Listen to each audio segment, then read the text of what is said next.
सम्मानित कांग्रेस उपाध्यक्ष माननीय राहुल जी, सम्मानित पूर्व प्रधानमंत्री डॉक्टर मनमोहन सिंह जी, सम्मानित मंच और मंच पर बैठे लोग और मेरे सामने बैठे सभी सम्मानित प्रतिनिधिगण,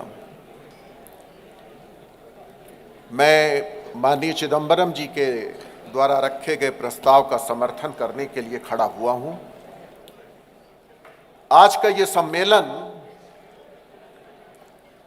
जन वेदना सम्मेलन जिसका नाम दिया गया है, पहले इसकी क्या थीम है, मैं कुछ शब्दों में उस पर कुछ प्रकाश डालना चाहूंगा। जन, हम सब मिलके जन हैं। जन मतलब आम जनता, और वो आम जन के साथ सरोकार, उस आम जन के साथ जुड़ने का भाव, उस आम जन के साथ जुड़ने का संवाद वही कर सकता है जो जनतंत्र के रास्ते पर चलने वाला होगा। कोई ऐसा व्यक्ति जो तानाशाही के रास्ते पर चलने वाला होगा, वो जनतंत्र पर विश्वास नहीं करेगा, और अगर जनतंत्र पर वो विश्वास नहीं करेगा तो जन से उसका सरोकार नहीं होगा।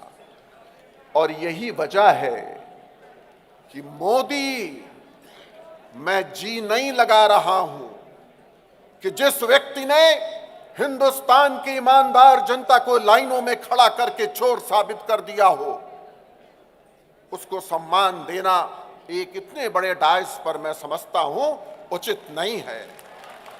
तो वो मोदी का डीएनए जो आरएसएस का डीएनए है, जो हिटलर का डीएनए है, और हिटलर को मैं इसलिए यहां पर ले आया कि पिछले दिनों जब मैंने हिटलर की एक फोटो देखी तो मैंने देखा हाथ यूं करके वो शपथ लेके दिला रहा है लोगों को। और आरएसएस में शाखाओं में भी उसी तरीके से हाथ बढ़ता है और अपने वक्तव्य को रखचा जाता है।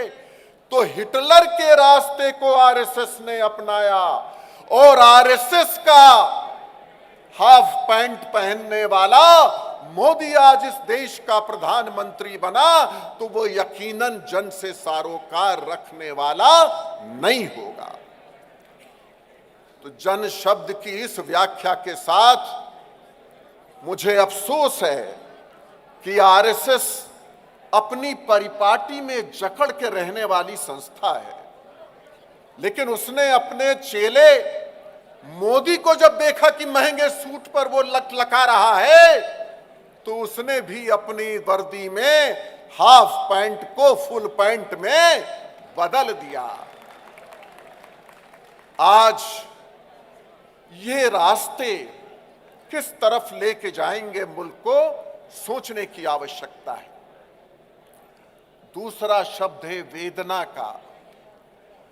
पीड़ा वही महसूस कर सकता है जो संवेदनशील हो, और जो व्यक्ति अपने परिवार के प्रति, अपनी पत्नी के प्रति संवेदनशील नहीं है, वो देश की जनता के प्रति संवेदनशील नहीं हो सकता।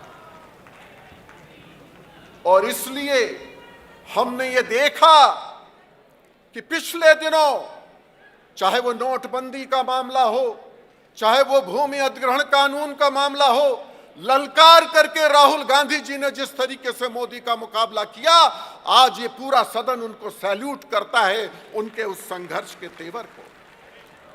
और ये तीसरा शब्द, ये सम्मेलन कांग्रेस पार्टी इसलिए कर रही है कि हमें जन की भी चिंता है, हम वेदना से भी रूबरू हैं, और इसलिए हम सब आपका साथ चाहते हैं कि आने वाले दिनों में राहुल जी के संघर्ष के तेवर को हम और मजबूती दें। संघर्ष, भ्रष्टाचार के खिलाफ आवाज वही बुलंद कर सकता है जिसका दामन साफ हो। राहुल गांधी का दामन उजड़े कपड़ों में साफ ही नहीं चमकता हुआ हर वक्त दिखाई देता है। और इसलिए वो अंदर का जोश है जो आज ये दिखा रहा है कि इस संघर्ष का परिणाम हम सबको मिलेगा। चिदंबरम जी ने अपने प्रस्ताव में कई हेड्स में जाके अपनी बातें रखी हैं, मैं संक्षेप में अब उस पर आना चाहूंगा।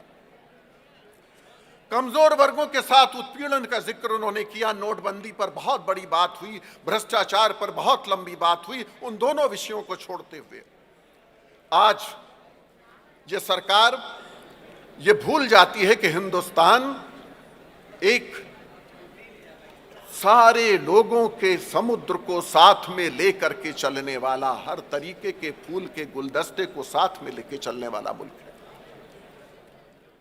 और धर्म के आधार पर शासन नहीं हो सकता।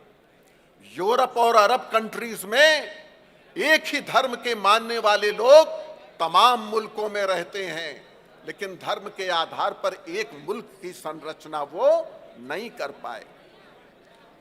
इस्लाम धर्म के मानने वाले कई मुल्कों में हैं जहां पर उनका आधिपत्य है, लेकिन सब मिल करके एक मुल्क नहीं बना पाए और ना क्रिश्चियन बना पाए। और इस मुल्क की एक खसूसियत है कि मुल्क एक है और विभिन्न धर्म के मानने वाले इस मुल्क में रहते हैं। तो लगाम लगानी होगी साक्षी महाराज, संगीत सोम, योगी आदित्यनाथ के बयानों पर। बड़े लाचारी से इनका जो स्पोक्स पर्सन है कभी कभी टेलीविजन पर कहता है कि ये बीजेपी का बयान नहीं है। काश वो प्रवक्ता ये भी कहता नोटबंदी के मामले पर कि ये बीजेपी का फैसला नहीं है, ये तो सिर्फ तन्हा मोदी का फैसला है, इसीलिए भद्द पिट रही है बीजेपी की। स्वरोजगार की बात की माननीय चिदंबरम साहब ने। नौकरी कितनी छिपी उसके आंकड़े उनके पास हैं, लेकिन मैं तो एक मिसाल दूंगा। मैंने अपने शहर में देखा कि एक 3 मंजिला इमारत बन रही थी। एक साहब बनवा रहे थे, 100 मजदूर लगे थे, और उन मजदूरों, जिस दिन ये नोटबंदी हुई इमारत का काम रुक गया। मजदूर बेचारा परेशान होकर के अपने गांव को चला गया। किसी दुकान से सरिया आ रही थी, किसी से मोरंग आ रहा था, कहीं से भट्टे से ईंटा आ रहा था, वो सब आना बंद हो गया। तो वो काला बाजारी था, उसका पैसा काला था या सफेद था उस मकान को बनाने में, लेकिन 100 गरीब मजदूर उसके साथ जुड़े थे जिनकी रोजी रोटी को मोदी ने छीन लिया। तुम काला बाजारियों को बंद कर देते, सजा देते, कबूल था, लेकिन तुमने उन 100 गरीब मजदूरों के पेट पर जो लात मारा है, आने वाला वक्त तुम्हें बख्शेगा नहीं। सर्जिकल स्ट्राइक की धूम रही।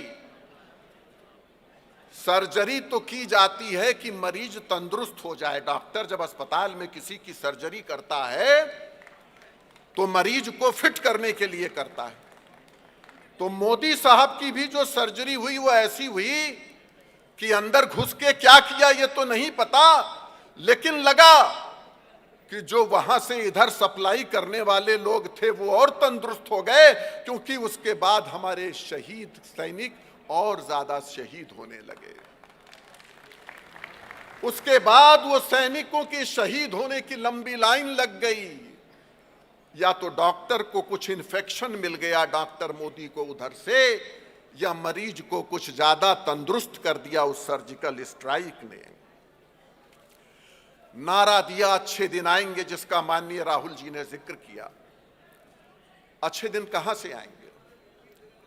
लोग कहते थे पुराने जमाने में कि जब राजा अधर्मी होता है तो ईश्वर का भी कहर बरपने लगता है। और हमने देखा मोदी के दौर में भयंकर सूखा पड़ा। आज जिन परिस्थितियों से गुजर रहा है ये कहर से कम नहीं है। तो इस देश का राजा अधर्मी बैठा है, इसलिए आज हमें परेशानियों का जो सामना करना पड़ रहा है। आने वाले दिनों में हम उन परेशानियों से उभरे तो शायद हम आगे बढ़ पाएंगे। इलेक्शन के पहले मोदी जी के भाषण को टेलीविजन पर देख देख के लोग मोदी मोदी करने लगे। यकीनन फिल्म की एक्टिंग के लिए अगर कोई व्यक्ति निकलता है और फिल्म को बनाने के लिए कोई व्यक्ति चलता है तो उसको एक अच्छे डायरेक्टर की जरूरत होती है, एक अच्छे कोरियोग्राफर, क्या बोलते हैं उसे अंग्रेजी में ठीक से, कोरियोग्राफर बोलते हैं, क्या बोलते हैं, बेहतर कॉस्ट्यूम डिजाइनर की जरूरत पड़ती है, डायलॉग बोलने के लिए जरूरत पड़ती है। सारे लोग मोदी जी को मिल गए और इनका वो पिक्चर का शुरुआत इनकी हो गई। अच्छा कॉस्ट्यूम, डायलॉग डिलीवरी अच्छी, लेकिन जो डायरेक्टर मिला लगता है अपनी पारिवारिक जिंदगी में बहुत परेशानी हालत में था, हर वक्त बड़ा सीरियस रहता था और उसने इनके भी चेहरे पर वही सीरियस थाप लगा दी कि कभी हमने अपने प्रधानमंत्री को मुस्कुराते हुए नहीं पाया। और मुस्कुराहट भी एक बार मैंने देखी, गुजरात में एक पतंग महोत्सव में मोदी जी पतंग उड़ा रहे हैं, उसका बहुत बड़ा विज्ञापन आया। पतंग बड़ी ऊंचाई पर है और मोदी जी उस पतंग को देख के मुस्कुरा रहे हैं कि कितनी ऊंचाई पर मैंने इस पतंग को पहुंचा दिया। उड़ा के किसी दूसरे ने डोर को थमाया होगा और मोदी जी ने उसको पकड़ लिया होगा। और यहीं पर मैं मोदी जी की तुलना राहुल जी से करना चाहूंगा, बीजेपी की तुलना कांग्रेस पार्टी से करना चाहूंगा कि वो जो फ्लूक मार के तुमने अपनी पतंग उड़ाई है, वो डोर जिस दिन भी कोई खींचेगा वो नीचे धंस जाएगी, गिर जाएगी। और राहुल गांधी उस वृक्ष के समान आगे बढ़ने की कोशिश कर रहे हैं कि भले वो धीरे धीरे वृक्ष बढ़ रहा हो, लेकिन जड़ भी अंदर उतनी ही धीरे धीरे मजबूती हासिल कर रही है। तो